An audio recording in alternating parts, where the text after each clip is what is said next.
اعوذ باللہ السمیع العلیم من الشیطان الرجیم من ہمزہ ونفخہ ونفثہ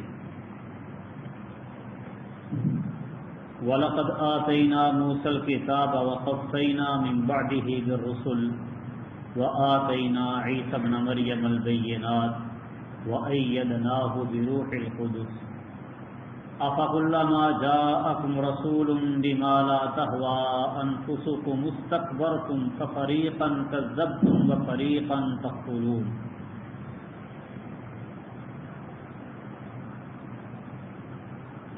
وَلَقَدْ آتَيْنَا مُوسَى الْكِتَابَ، اور یقیناً ہم نے موسیٰ علیہ السلام کو کتاب دی، وَقَفَّيْنَا مِن بَعْدِهِ بِالرُّسُلِ، اور اس کے بعد ہم نے مسلسل کئی رسول بھیجے،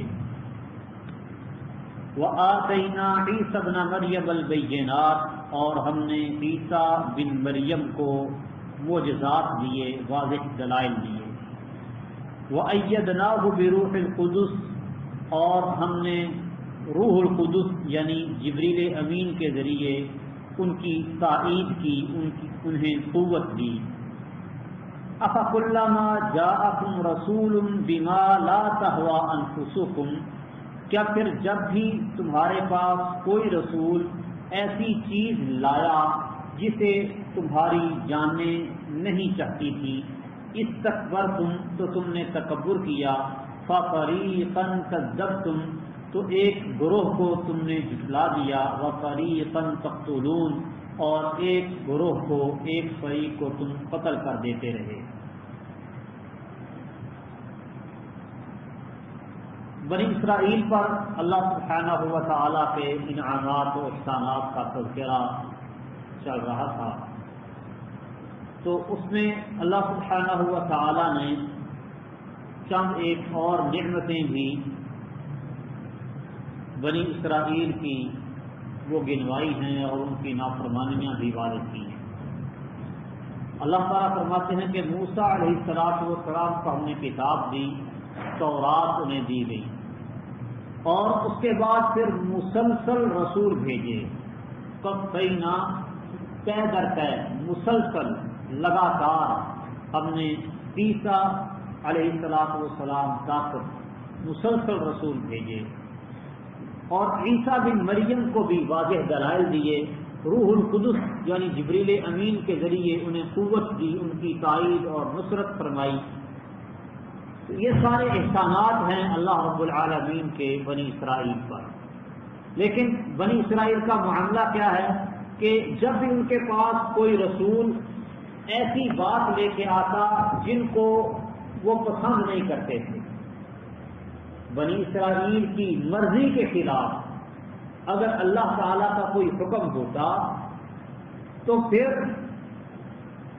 یہ تکبر کر کے اس کو نہ مانتے کہ ہمارا جی نہیں مانتا اس کو، تم تکبر کرتے، یعنی وہ چاہتے تھے کہ دین بھی ہماری مرضی کا، ہمارا من چاہا دین ہو، من پسند نہیں تو مانتے ہی نہیں۔ اور فریقاً کذبتم، رسولوں میں سے کچھ رسول ایسے ہیں جن کو تم نے جھٹلایا، وفریقاً تقتلون، اور ایک گروہ کو تم قتل کر دیتے تھے۔ یعنی بنی اسرائیل نے اپنے میں مبعوث ہونے والے رسولوں کو جھٹلایا بھی ہے اور کچھ رسولوں کو انہوں نے قتل بھی کیا ہے۔ تو یہ بھی اس بات پہ دلیل ہے کہ انبیاء و رسل قتل ہوئے ہیں بنی اسرائیل میں سے۔ وقالوا قلوبنا غلف، اور انہوں نے کہا کہ ہمارے دل پردے میں ہیں، یعنی جو شریعت، جو احکام انبیاء اور رسل لے کے آتے ہیں یہ ہمارے دلوں تک نہیں پہنچ سکتے۔ قلوبنا غلف، ہمارے دل مغلوف ہیں، پردے کے اندر لپٹے ہوئے ہیں، بلکہ لعنہم اللہ بکفرہم، حقیقت یہ ہے کہ ان کے کفر کی وجہ سے ان کی ناشکری نافرمانی کی وجہ سے اللہ تعالیٰ نے ان پر لعنت کی۔ لعنت کا معنی ہوتا ہے رحمت سے دوری، کہ یہ لوگ اللہ تعالیٰ کی رحمت سے دور ہو گئے۔ فَقَلِيلًا مَا يُؤْمِنُونَ، تو تھوڑے ہی ہیں جو ایمان لاتے ہیں۔ ان کے کفر کی وجہ سے اللہ سبحانہ و تعالیٰ نے ان کے دلوں پر مہر لگا دی، ان پر لعنت کی، اللہ کی رحمت سے محروم ہو گئے، دور ہو گئے، تو یہ اب ایمان نہیں لاتے۔ الا قلیل، چند ایک لوگ ہیں جو ایمان لاتے ہیں۔ وَلَمَّا جَاءَهُمْ كِتَابٌ مِّنْ عِندِ اللَّهِ، اور جب ان کے پاس آ گئی کتاب اللہ کی طرف سے، مُصَدِّقٌ لِّمَا مَعَهُمْ، جو تصدیق کرنے والی ہے اس کی جو ان کے پاس ہے، یعنی قرآن مجید فرقان حمید جب ان کے پاس آیا اللہ کی طرف سے، یہ بھی ایک کتاب ہے، اور یہ کتاب اس کتاب کی تصدیق کرتی ہے جو ان کے پاس ہے۔ یہود کے پاس تورات پہلے سے موجود ہے، تو یہ قرآن مجید اس تورات کی نفی نہیں کرتا، بلکہ اس کی تصدیق کرتا ہے کہ وہ بھی منزل من اللہ ہے، اللہ رب العالمین کی طرف سے نازل شدہ کتاب ہے، حق سچ ہے۔ موسیٰ علیہ السلام کو اللہ تعالیٰ نے وہ کتاب تورات عطا کی ہے۔ وَلَمَّا جَاءَهُمْ كِتَابٌ مِّنْ عِندِ اللَّهِ، اور جب ان کے پاس اللہ کی طرف سے کتاب آ گئی، مُصَدِّقٌ لِّمَا مَعَهُمْ، جو کتاب اس کتاب کی تصدیق کرتی تھی جو ان کے پاس پہلے سے موجود ہے۔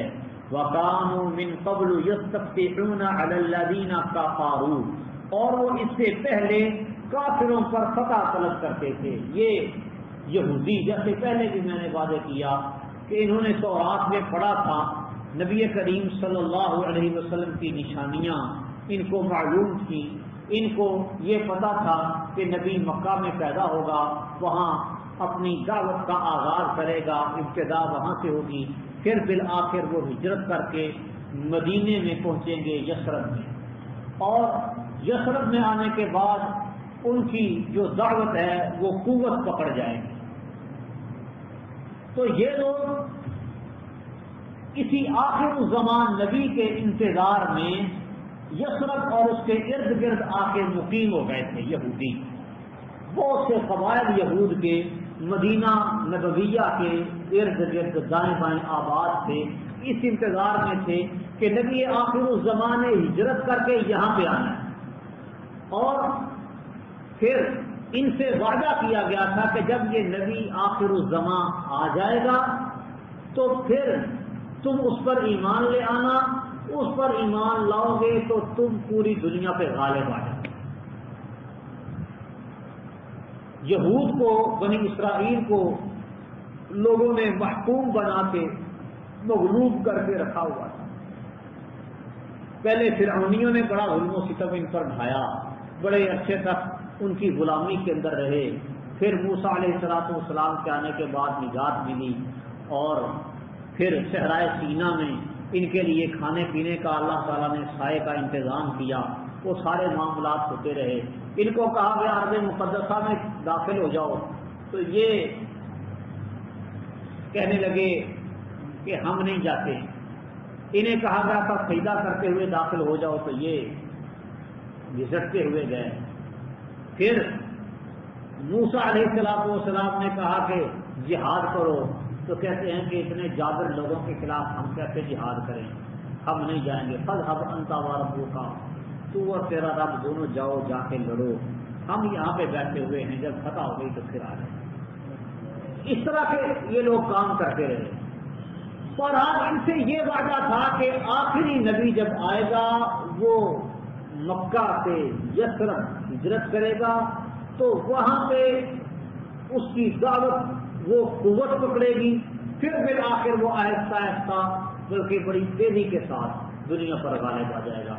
یہ اسی فتح کی آرزو لے کر یثرب اور اس کے ارد گرد بیٹھے ہوئے تھے کہ نبی نے آخر ہجرت کر کے یہیں پہ آنا ہے، تو اسلام کی شان و شوکت کا دور یہاں سے شروع ہوگا، تو اس کو ہم دیکھتے ہی، اس کے آتے ہی ہم اس پر ایمان لے آئیں گے، اور اس کے ساتھ مل کے پھر جو بت پرست لوگ ہیں مشرک، ان کے خلاف لڑیں۔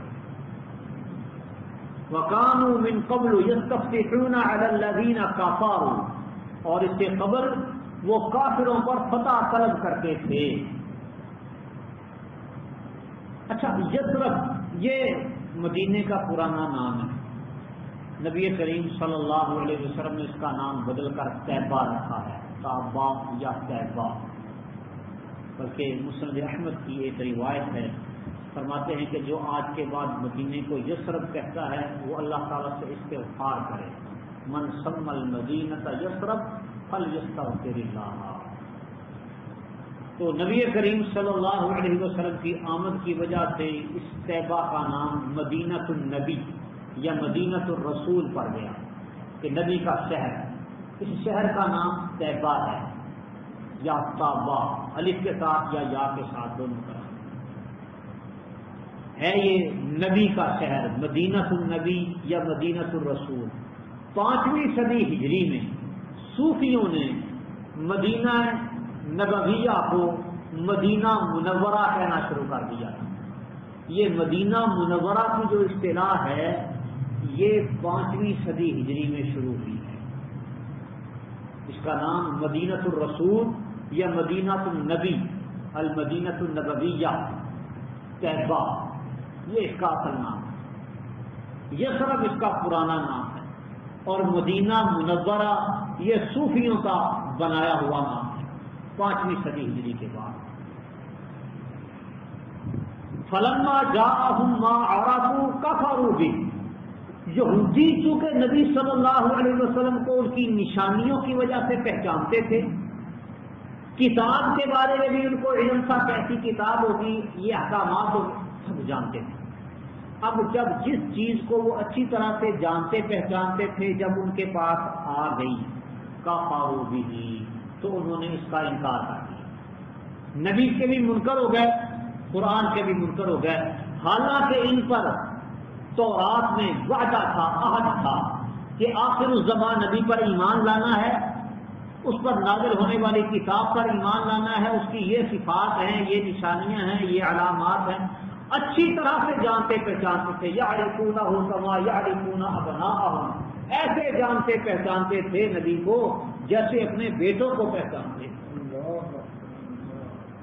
بیٹا کبھی باپ کو بھولتا نہیں، تو ایسے بڑی واضح طور پر یہ رسول اللہ صلی اللہ علیہ وسلم کو پہچانتے تھے، لیکن اس کے باوجود انکاری ہو گئے، صرف اس وجہ سے کہ یہ نبی ولد اسماعیل میں سے ہے، ولد اسحاق میں سے، حسدا من عند انفسہم من بعد ما تبین لهم الحق، حق کے وعدے ہو جانے کے باوجود، ہدایت کے وعدے ہو جانے کے باوجود صرف حسد کی وجہ سے ایمان نہیں لائے، حسد ان کو لے کے بیٹھ گیا۔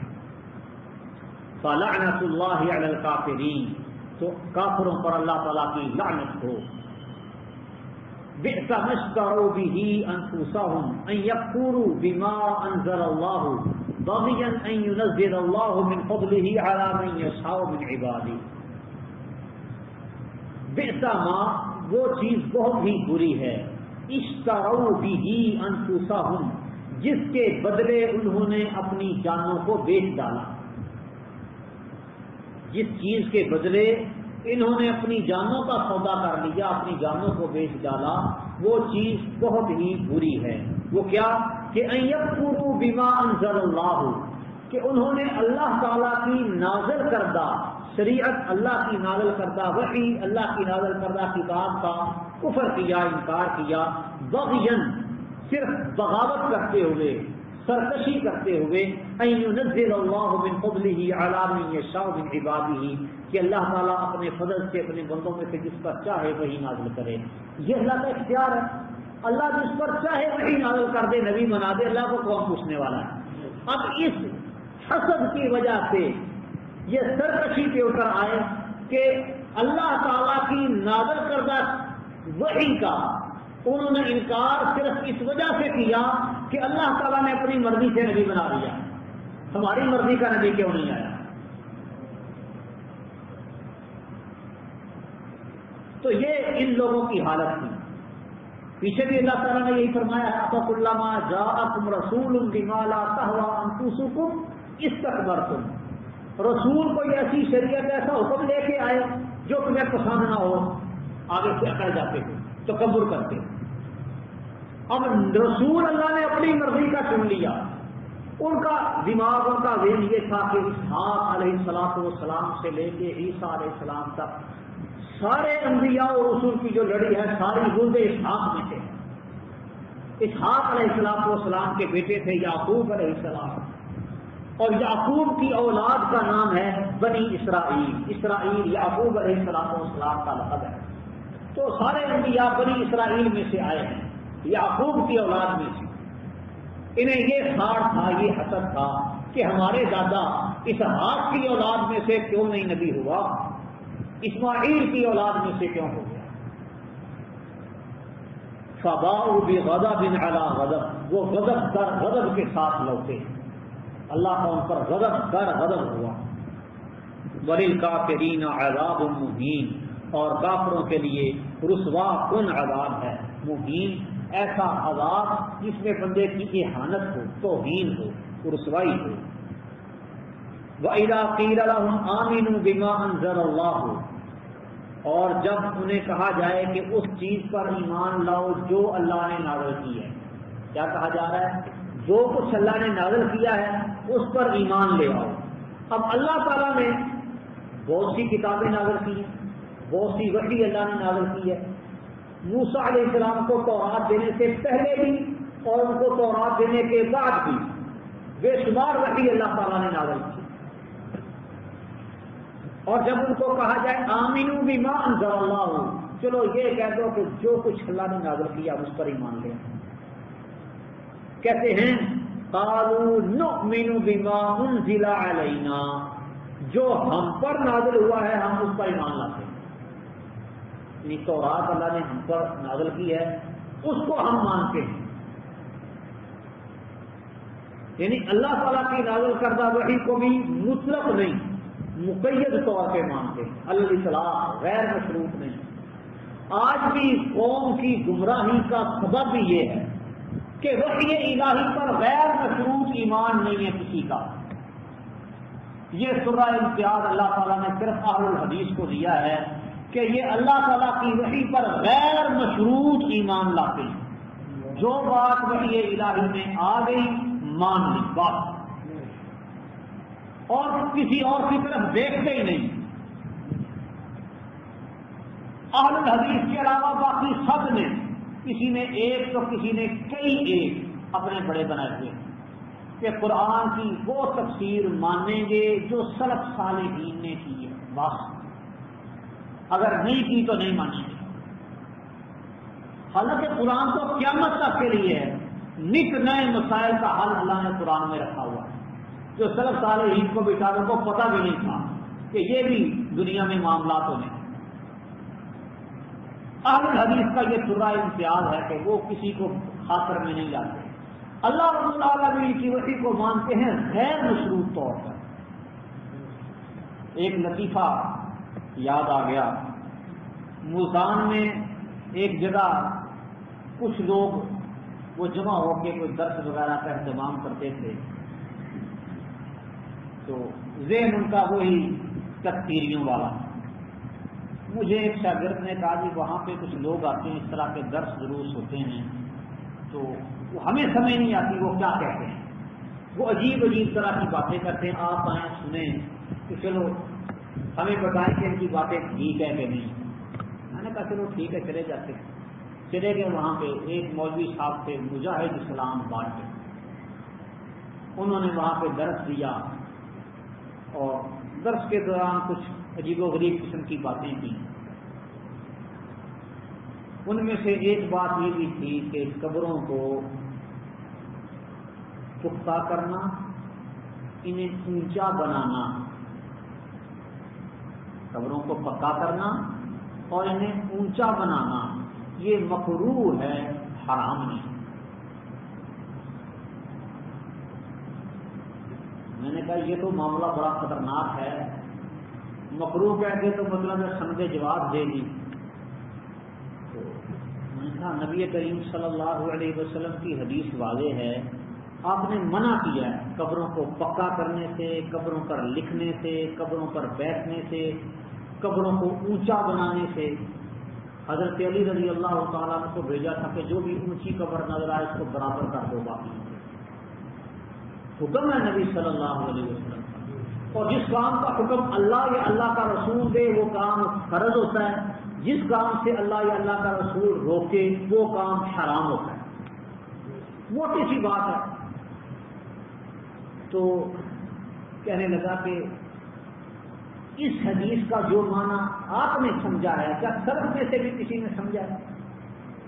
کا دیکھیں سلف صالحین میں سے کسی کی بھی دنیا جہان کی کوئی بھی اصول فقہ کی کتاب اٹھائیں آپ کو یہ اصول ملے گا کہ نہیں تحریم کے لیے ہوتی ہے، جس کام سے منع آ جائے شریعت میں وہ کام حرام ہوتا ہے، تو پکا کرنا حرام ہو گیا جب منع جو آ گیا اس کام سے۔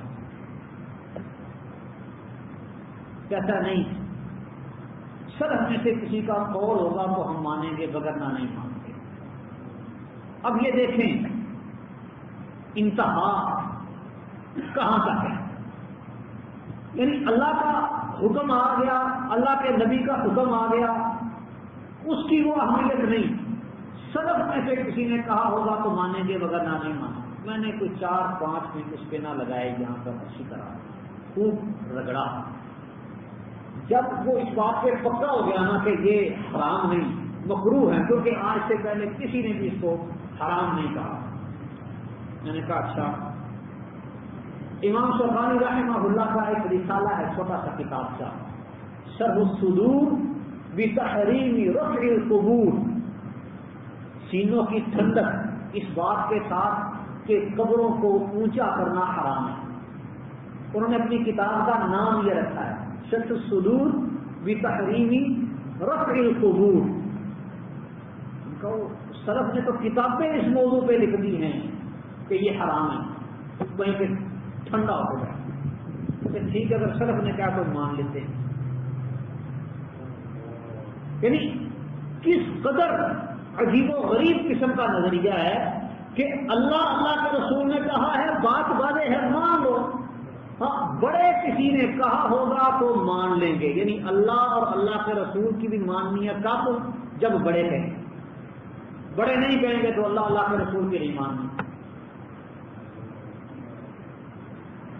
کہتے اپنے آپ کو ہے کہ ہم سلفی ہیں، سلفیت کا دعویٰ بھی ہے اور ساتھ تقلید بھی ہے، ان کو ہم کہتے ہیں تقلیدی سلفی، اصل سلفی نہیں۔ سلف کا طریقہ کار کیا ہے؟ بات اللہ کی ہو، اللہ کے رسول کی ہو، آنکھیں بند کرتے مان، کوئی بھی بات اس وقت تک نہیں ماننی دین میں جب تک اس پہ اللہ اور اللہ کے رسول کی مہر نہ ہو۔ بڑا مختصر سا سادہ سا دین، بالکل یہی کام ان لوگوں کا تھا یہود کا۔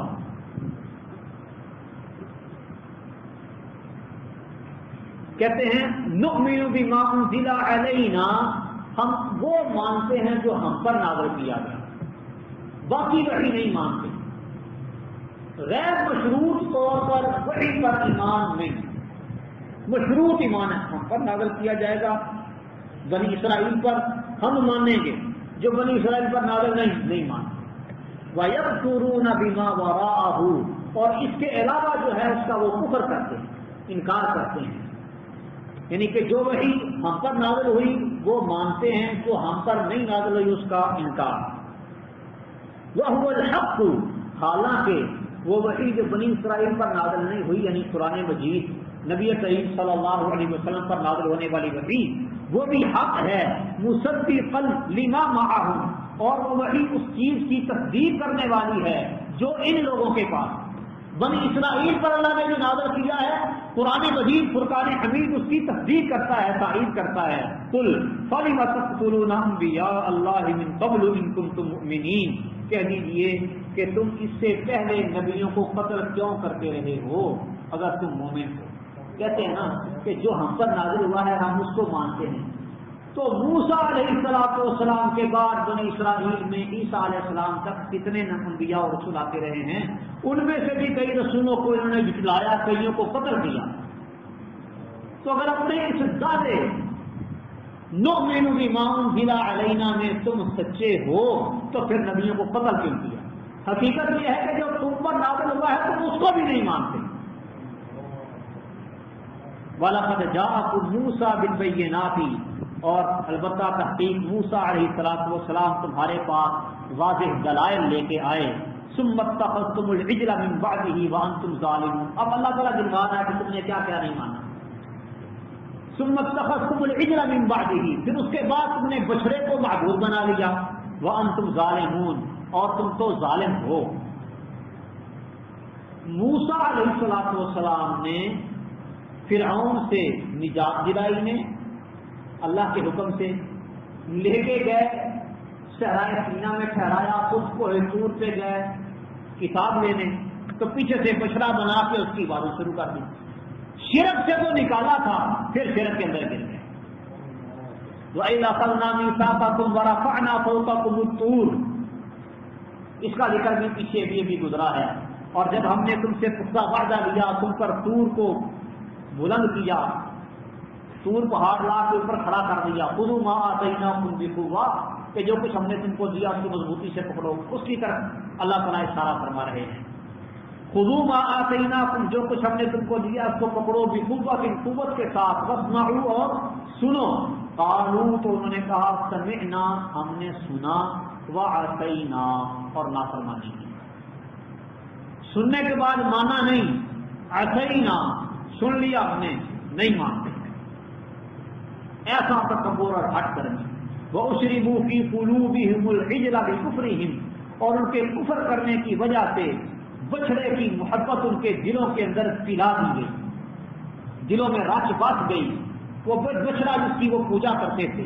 اور یہ حقیقت ہے کہ معبودان باطلہ کو پوجنے والے اپنے معبودوں کے ساتھ بڑی محبت رکھتے ہیں.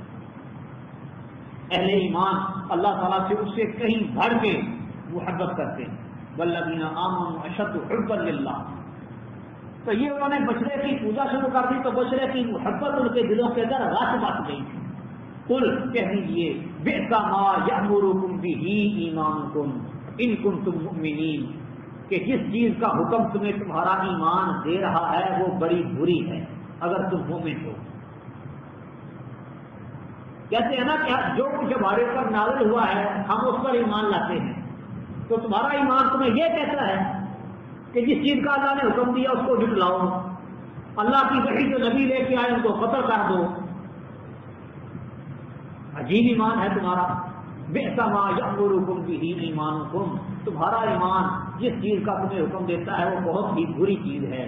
ان کنتم مؤمنین، اگر تم مومن ہو. قل، کہہ دیجیے، ان کانت لکم الدار الآخرۃ عند اللہ خالصۃ، اگر تمہارے لیے آخرت والا گھر اللہ کے ہاں ہے خاص طور پہ. کہتے ہیں نا کہ جنت میں صرف یہودی جائیں گے یا عیسائی. لن يدخل الجنۃ الا من کان هودا او نصارى، جنت میں صرف وہی جائے گا جو یہودی ہے یا عیسائی، اور کوئی جنت میں نہیں جائے گا. فرمایا انہیں کہہ دو ان کانت لکم الدار الآخرۃ عند اللہ خالصۃ من دون الناس، لوگوں کو چھوڑ کے اللہ کے پاس تمہارے لیے خالص گھر موجود ہے، لوگوں کے لیے نہیں، خالص صرف تمہارے لیے ہے. تو پھر فتمنوا الموت، پھر موت کی آرزو کرو، جلدی مرو اور جاؤ گھر میں اس میں جو اللہ نے تمہارے لیے بنایا ہوا ہے جنت میں. مرنے کے بعد جب تمہیں یقین ہے کہ ہم نے جانا ہی جنت کے اندر ہے تو پھر دیر کیسی، دنیا میں مصیبتیں کیوں جھیل رہے ہو. فتمنوا الموت، تو موت کی تمنا کرو ان کنتم صادقین، اگر تم سچے ہو. اللہ فرماتے ہیں وَلَن يَتَمَنَّوْهُ أَبَدًا بِمَا قَدَّمَتْ أَيْدِيهِمْ، جو انہوں نے کرتوت کیے ہیں ان کو پتا ہے. وَلَن يَتَمَنَّوْهُ أَبَدًا، وہ کبھی بھی ہرگز موت کی تمنا نہیں کریں گے. کیوں؟ بِمَا قَدَّمَتْ أَيْدِيهِمْ، اس وجہ سے جو ان کے ہاتھوں نے آگے بھیجا، جو انہوں نے کمائی کی ہے، جو اعمال انہوں نے کیے ہیں، ان کو پتا ہے ہمارے اعمال کیسے ہیں. ان برے اعمال کی وجہ سے یہ موت سے ڈرتے ہیں، موت کی تمنا کبھی نہیں کریں گے. واللہ علیم بالظالمین، اور اللہ تعالیٰ ظالموں کو خوب جاننے والا ہے. وَلَتَجِدَنَّهُمْ أَحْرَصَ النَّاسِ عَلَىٰ حَيَاةٍ، اور آپ لوگوں میں سے سب سے زیادہ حریص انہیں پائیں گے زندگی پر. لوگ زندگی کے حریص ہوتے ہیں، چاہتے ہیں کہ ہمیں زیادہ عمر ملے، لمبا عرصہ میں جیوں، سب میں یہ طبی فطری طور پر آرزو ہوتی ہے، لیکن لوگوں میں سب سے زیادہ حریص یہ اہل کتاب یہودی، یہ موت سے بڑا ڈرتے ہیں، بڑا بھاگتے ہیں۔ وَمِنَ الَّذِينَ أَشْرَكُوا، اور ان لوگوں سے بھی جنہوں نے شرک کیا، يَوَدُّ أَحَدُهُمْ لَوْ يُعَمَّرُ أَلْفَ سَنَةٍ، ان میں سے ہر ایک چاہتا ہے لو يُعَمَّرُ أَلْفَ سَنَةٍ، کاش کہ اس کو 1000 سال زندگی دی جائے، 1000 سال کی عمریں چاہتے ہیں یہ۔ وَمَا هُوَ بِمُزَحْزِحِهِ مِنَ الْعَذَابِ أَن يُعَمَّرَ، اور ان کا عمر دیا جانا انہیں عذاب سے بچانے والا نہیں ہے، انہیں 1000 سال کی زندگی مل جائے پھر بھی اللہ کے عذاب سے بھی بچ نہیں سکیں گے، آخر موت ہے، اور موت کے بعد اپنے کرتوتوں کا، اپنے اعمال کا صلہ ان کو ملے گا۔ واللہ بصیر بما یعملون، اور جو یہ عمل کرتے ہیں اللہ تعالیٰ اس کو خوب دیکھنے والا ہے۔